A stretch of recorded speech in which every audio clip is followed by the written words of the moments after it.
Hello again. First time vlog shoot చేయడానికి try చేశాను. Vlog is about Vaikuntha Ekadashi.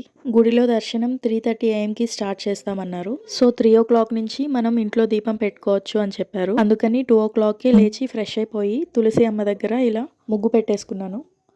తర్వాత పూజ రూమ్లో అమ్మ అన్ని ప్రిపేర్ చేసుకుంటున్నారు. విగ్రహాలన్నిటికీ గంధం కుంకుమ పెడుతున్నారు.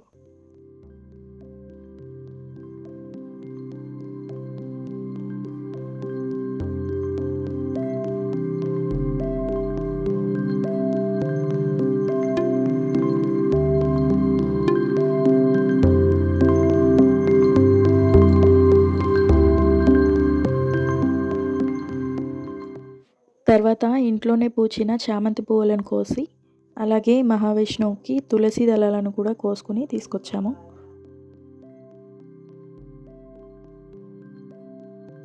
ఇలా అంతా రెడీ చేసుకున్న తర్వాత దేవుడి దగ్గర ఇలా పూలతో అలంకరించుకున్నాము.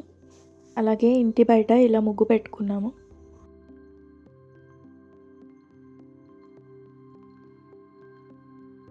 అలాగే శివయ్య కోసం శంకు పుష్పాలను కూడా కోసుకొచ్చాము.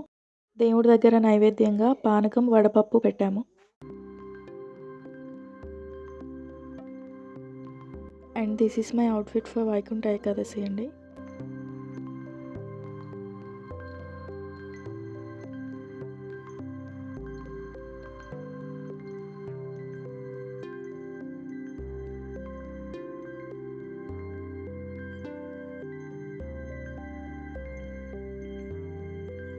తర్వాత ఇలా తులసమ్మ దగ్గర దీపం పెట్టేసుకొని ఇంట్లో కూడా దీపం పెట్టేసుకున్నాము. ఫస్ట్ ఇలా విఘ్నేశ్వరుడికి ప్రార్థించుకొని తర్వాత పూజ చేసుకుని హారతి ఇచ్చేసాము. ఇలా ఇంట్లో పూజ అయిపోయిన తర్వాత మా విలేజ్లో ఉన్న రామాలయంకి వెళ్ళాము. వైకుంఠ ఏకాదశి అంటే పుష్యమాస శుక్లపక్ష ఏకాదశి, అలాగే ముక్కోటి ఏకాదశి అని కూడా అంటారని మనకు తెలిసిన విషయమే.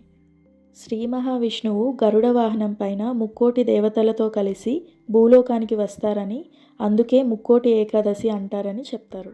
ఇది 3 కోట్ల ఏకాదశులతో సమానమైన పవిత్రతను కలిగి ఉంటుందంట. అందుకే దీనిని మోక్ష ఏకాదశి అని కూడా అంటారు. ఆషాఢ శుద్ధ ఏకాదశి నాడు పాలకడలిలో యోగ నిద్రను ఉపక్రమించిన శ్రీ మహావిష్ణువు కార్తీక శుద్ధ ఏకాదశి నాడు మేల్కొని పుష్య శుక్లపక్ష ఏకాదశి నాడు భక్తులకు దర్శనమిస్తారంట. అందుకే ఈ రోజున వైకుంఠ ద్వారాలు తెరుచుకుంటాయని, ఉత్తర ద్వార దర్శనం చేసుకోవడం ద్వారా మోక్షం లభిస్తుందని నమ్ముతారు. ఈ రోజున చాలామంది ఉపవాసం ఉండి విష్ణు సహస్రనామం చదువుకుంటూ జాగరణ చేస్తారంట. అలాగే మహాభారత యుద్ధంలో కృష్ణుడు అర్జునుడికి భగవద్గీతను ఉపదేశించింది కూడా ఈ రోజే అని నమ్ముతారు. అండ్ ఈ ఇయర్కి ఇదే మొదటిది అండ్ ఆఖరి వ్లాగ్ అండి. Thank you so much for watching.